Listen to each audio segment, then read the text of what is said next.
This conference will not be serving its purpose if we do not talk about the education of Afghan girls. Because Afghanistan is the only country in the world where girls are completely banned from education beyond grade 6. For the past 3.5 years, the Taliban have ripped away the right to learn from every Afghan girl.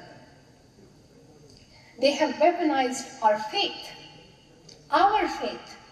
to justify it. The Taliban are explicit about their mission. They want to eliminate women and girls from every aspect of public life.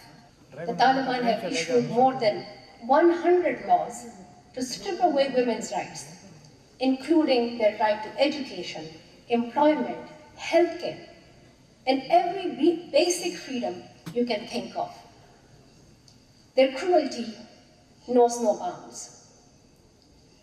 Under their system of gender apartheid, the Taliban are punishing women and girls who dare to break their obscure laws by beating them up, detaining them, and harming them. Simply put, the Taliban do not see women as human beings.